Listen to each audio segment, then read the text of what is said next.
Opera Maheshwari ଆଜି ପ୍ରଥମ camp ମାନେ ଓପନିଂ ହେଲା ଏ ଭୁବନେଶ୍ୱର ମାଟିରେ। କ'ଣ କହିବି ଆଜି ପୁରା ଲୋକଙ୍କର ଦର୍ଶକଙ୍କର ଭଲ ପାଇବା ଆଉ ମାନେ ଅପେରା ମାହେଶ୍ୱରୀ କି ଯେତିକି ଦେବା କଥା ତାଠୁ ଢେର ଗୁଣା ପାଇଛନ୍ତି।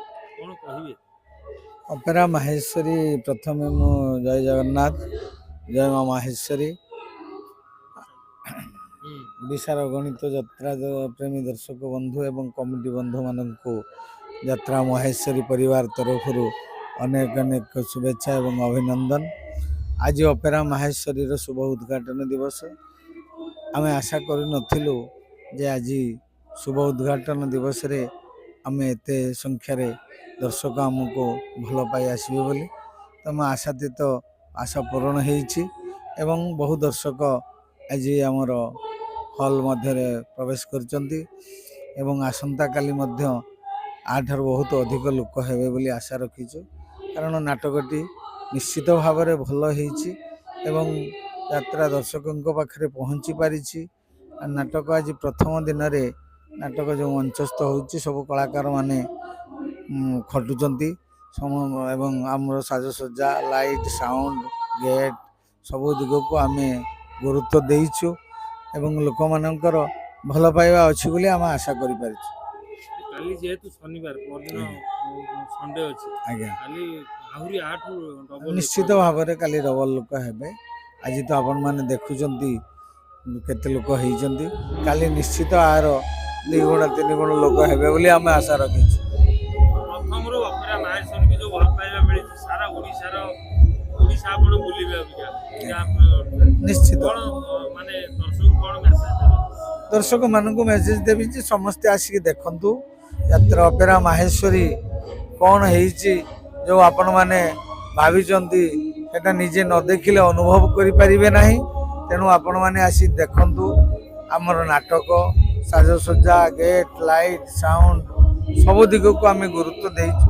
ତେଣୁ ଦର୍ଶକ ବନ୍ଧୁମାନଙ୍କୁ ଏତିକି ଅନୁରୋଧ କରିବି ଆପଣମାନେ ଆସି ଆମର ନାଟକଟିକୁ ଦେଖନ୍ତୁ ଏବଂ ଅନୁଭବ କରନ୍ତୁ ଆମେ ଆପଣମାନଙ୍କୁ ଯେଉଁ ପ୍ରତିଶ୍ରୁତି ଦେଇଥିଲୁ ତାହା କେତେ ମାତ୍ରାରେ ପୂରଣ କରିଛୁ। ଆପଣ ଜଣେ ଦକ୍ଷ ମ୍ୟାନେଜର, ଅନେକ ଅନୁଷ୍ଠାନରେ ଅନେକ ବର୍ଷ ଧରି ଗୋଟିଏ ଅନୁଷ୍ଠାନରେ ଅନେକ ବର୍ଷ ଧରି ଥିଲେ। ଆଜ୍ଞା, ଯେତେ କମିଟି ଓଡ଼ିଶାରେ ଅଛନ୍ତି ସବୁଠୁ ମାନେ ଶୃଙ୍ଖଳିତ କମିଟି ହିସାବରେ କାହାକୁ ଆପଣ ଶ୍ରେୟ ଦେବେ?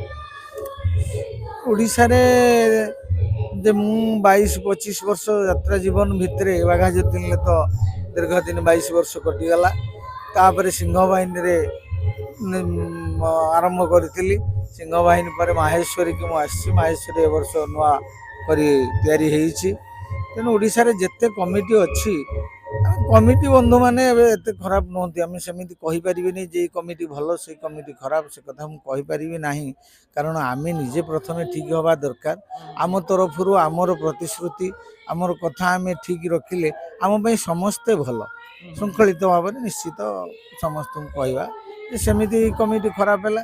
ବେପାର ନହେଲେ ତ କୌଣସି କମିଟିକି ସେ ପଇସା ଦେବା ପାଇଁ ନିଶ୍ଚିତ ଟିକେ କୁଣ୍ଠାବୋଧ କରିବେ।